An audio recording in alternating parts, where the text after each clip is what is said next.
नमस्कार मित्रांनो, स्वागत आहे आपल्या जीटीएस मराठी या युट्यूब चॅनलमध्ये। या व्हिडिओमधून आपण एनसीएमसी कार्डच्या संदर्भातलं अतिशय महत्त्वाचा अपडेट जाणून घेणार आहोत। याआधी आपण एनसीएमसी कार्ड कुठे काढून मिळेल, कोणाला काढणं आवश्यक आहे आणि ते आपल्याला कसं वापरता येईल याच्या संदर्भातले तर आपण संपूर्ण व्हिडिओ बघितलेले। पण एनसीएमसी कार्डच्या संदर्भातलं अतिशय महत्त्वाचं अपडेट हे आलेलं आहे।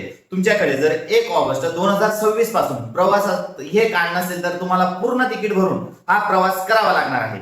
म्हणजेच त्या महिला असो, ज्येष्ठ नागरिक असो किंवा सिनियर सिटीजन असो, म्हणजे अमृत ज्येष्ठ नागरिक असो, तुमच्याकडे जर हे कार्ड नसेल तर तुम्हाला पूर्ण तिकीट भरून प्रवास हा करावा लागू शकतो। आणि हे कार्ड काढण्यासाठी आपल्याला अवघे फक्त काही 2-3 दिवस शिल्लक आहेत असं म्हणता येईल।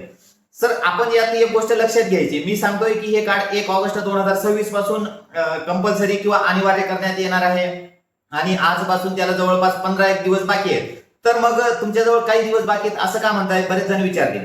कारण हे कार्ड, या कार्डसाठी जर तुम्ही आज जर नोंदणी केली तर हे कार्ड तुमच्या हातात मिळण्यासाठी कमीत कमी 20 ते 25 दिवसांचा कालावधी हा लागू शकतो किंवा त्याच्याहून अधिक कालावधी हा लागू शकतो। म्हणजे अद्यापपर्यंत तुम्ही जर एनसीएमसी कार्ड साठी जर नोंदणी केलेली नसेल तर तुम्ही लगेच आपल्या जवळच्या बस डेपो किंवा जवळचे अधिकृत एजंट जे असतील त्यांच्याकडे जाऊन आपली नोंदणी करून घ्या, जेणेकरून आपल्याला बस प्रवासातील सवलतींचा लाभ हा रेग्युलर घेता येणार आहे।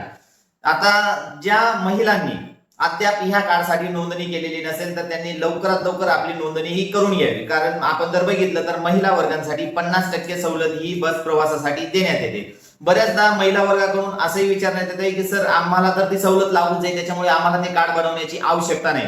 तर याच्यात महिला वर्गांनी किंवा इतरही सवलतधारी प्रवाशांनी एक गोष्ट लक्षात घ्यायची, तुम्हाला या आधी ज्या सवलती लागू आहेत त्याच सवलतीचा इथून पुढे जर लाभ घ्यायचा असेल तर तुमच्याकडे हे कार्ड असणं आवश्यक आहे, तरच तुम्हाला त्या सवलती मिळतील। अन्यथा तुमच्या त्या पूर्ण सवलती ह्या बंद होतील आणि तुम्हाला पूर्ण तिकीट भरून हा प्रवास करावा लागेल।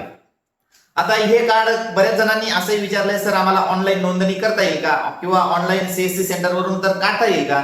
तर हे कार्ड फक्त आणि फक्त तुमच्या जवळच्या बस डेपो किंवा जे अधिकृत नेमलेले एजंट आहेत त्यांच्याकडेच हे कार्ड तुम्हाला काढता येणार आहे। त्यासाठी महाराष्ट्रभर जवळपास 4000 पेक्षा अधिक एजंटची नियुक्ती ही करण्यात आलेली आहे। आणि हे कार्ड काढण्यासाठी आपल्याला कागदपत्रांमध्ये फक्त आधार कार्ड लागणार आहे। आधार कार्डवर असलेल्या डेटाच्या आधारावरच तुमचं एनसीएमसी कार्ड हे बनणार आहे। त्यात आता बऱ्याच जणांनी आपल्या आधार कार्डवर वय एडिट करून काही सवलतींचा हा अनधिकृतपणे लाभ घेत आहेत। आणि असे व्यक्ती जर जे डुप्लिकेट बनवलेले किंवा एडिटेड आधार कार्ड घेऊन एनसीएमसी कार्ड नोंदणीसाठी जर गेले, त्यांची नोंदणी तर होईल पण त्या आधार कार्डवर जे ओरिजिनल वय असेल त्या वयानुसारच तुम्हाला ते कार्ड हे मिळणार आहे। म्हणजे तुम्ही जर आधार कार्डवर जरी 75 वर्ष वय बनवलेलं असेल पण ओरिजिनल कार्डवर जर तुमचं 65 वर्ष वय असेल तर तुम्हाला सिनियर सिटीजनचे कार्ड दिले जाईल, त्यात तुम्हाला 50% भरून प्रवास करावा लागेल। आणि तुमच्या आधार कार्डवर जर समजा 65 वर्षाच्या पेक्षा जर कमी वय असेल तर तुम्हाला ते कार्डची नोंदणी तर होऊ शकते पण तुम्हाला त्यात कुठलीही सवलत दिली जाणार नाही, तुम्हाला पूर्ण तिकीट भरूनच हा प्रवास करावा लागेल।